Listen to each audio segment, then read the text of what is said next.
നമസ്കാരം. പ്രധാന വാർത്തകൾ.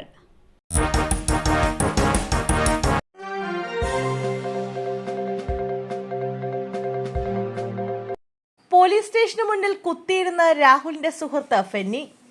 അടൂർ പോലീസ് സ്റ്റേഷന് മുന്നിൽ കുത്തിയിരുന്ന് പ്രതിഷേധിച്ച് KSU സംസ്ഥാന സെക്രട്ടറിയും രാഹുൽ മാങ്കൂട്ടത്തിൽ MLA സുഹൃത്തുമായ ഫെന്നി നൈനാൻ. ലൈംഗിക ആരോപണ കേസിൽ ഒളിവിലായ രാഹുൽ മാങ്കൂട്ടത്തിലിനെ അന്വേഷിച്ച് പോലീസ് ഇന്ന് അടൂരിലെ ഫെന്നിയുടെ വീട്ടിൽ പരിശോധന നടത്തിയിരുന്നു. പരിശോധനയ്ക്കെത്തിയ പോലീസ് ഉദ്യോഗസ്ഥർ മര്യാദയില്ലാതെയാണ് പെരുമാറിയതെന്ന് ആരോപിച്ചാണ് ഫെന്നി പോലീസ് സ്റ്റേഷന് മുന്നിൽ കുത്തിയിരുന്നത്. പരാതി ഉണ്ടെങ്കിൽ എഴുതി നൽകാൻ ആവശ്യപ്പെട്ട പോലീസുകാരനോട് നീ മസിൽ പിടിക്കാൻ നിൽക്കരുത്, എനിക്ക് പരാതിയില്ല, റിമാൻഡ് ചെയ്തോ എന്ന് ഫെന്നി പറയുന്നുണ്ടായിരുന്നു.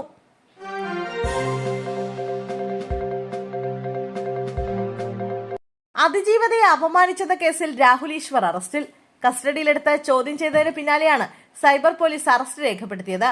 രാഹുലിനെ നാളെ രാവിലെ കോടതിയിൽ ഹാജരാക്കും. BNS 75 3 വകുപ്പ് കൂടി ചേർത്തിട്ടുണ്ട്. അതിജീവതയ്ക്കെതിരെ ലൈംഗിക ചുവയുള്ള പരാമർശം നടത്തിയെന്ന് കണ്ടെത്തിയതിനെ തുടർന്ന് ജാമ്യമില്ലാ വകുപ്പ് ചേർത്താണ് അറസ്റ്റ് രേഖപ്പെടുത്തിയത്. രാഹുലിന്റെ ലാപ്ടോപ്പ് കസ്റ്റഡിയിലെടുത്ത പോലീസ് പരിശോധന നടത്തുകയാണ്. ഫോണും പരിശോധിക്കുന്നുണ്ട്. ഇന്ന് വൈകിട്ടോടെയാണ് കേസിൽ 5ാം പ്രതിയായ രാഹുൽ ഈശ്വറിനെ കസ്റ്റഡിയിലെടുത്തത്.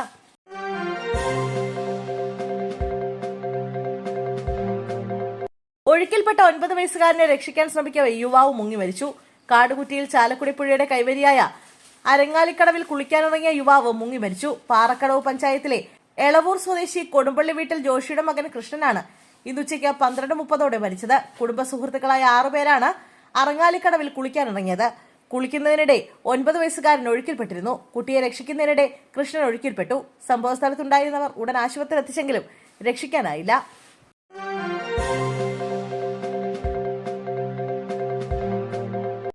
കായംകുളം കളരിക്കൽ മാതാപിതാക്കളെ അഭിഭാഷകനായ മകൻ വെട്ടിപ്പരിക്കേൽപ്പിച്ചു. കായംകുളം കളരിക്കലാണ് സംഭവം. വിശ്വജിത്ത് എന്നയാളാണ് മാതാപിതാക്കളെ വെട്ടിയത്. നടരാജൻ, ഭാര്യ സിന്ധു എന്നിവർക്കാണ് വെട്ടേറ്റത്. ഇതിൽ ഒരാളുടെ നില ഗുരുതരമാണ്. ഇരുവരെയും വണ്ടാനം മെഡിക്കൽ കോളേജ് ആശുപത്രിയിലേക്ക് മാറ്റി. അഭിഭാഷകനാണ് മകൻ വിശ്വജിത്ത്. അതേസമയം മകനെ പോലീസ് കസ്റ്റഡിയിലെടുത്തു. വിശ്വജിത്തിനെ പോലീസ് ബലം പ്രയോഗിച്ചാണ് കീഴ്പ്പെടുത്തിയത്. എന്താണ് പ്രകോപന കാരണമെന്ന് വ്യക്തമല്ല. സംഭവത്തിൽ പോലീസ് അന്വേഷണം തുടങ്ങി.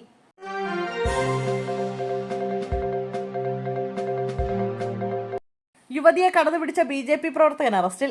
ചെന്നാകുളം സ്വദേശി സജിമോൻ ഒണക്കപ്പാറയിലാണ് പിടിയിലായത്. ഇയാൾ സജീവ BJP പ്രവർത്തകനാണ്. ഓട്ടോയിൽ സഞ്ചരിക്കുന്നതിനിടെയാണ് സജിമോൻ യുവതിയോട് അപമര്യാദയായി പെരുമാറിയത്. യുവതി ബഹളം വെച്ചതോടെ നാട്ടുകാർ കൂടുകയും BJP പ്രവർത്തകനെ തടഞ്ഞുവെച്ച് പോലീസിൽ വിവരമറിയിക്കുകയായിരുന്നു. ലൈംഗിക അതിക്രമത്തിലാണ് ഇയാൾക്കെതിരെ കേസെടുത്തിരിക്കുന്നത്. ചോദ്യം ചെയ്ത ശേഷം പ്രതിയെ കോടതിയിൽ ഹാജരാക്കി റിമാൻഡ് ചെയ്തു.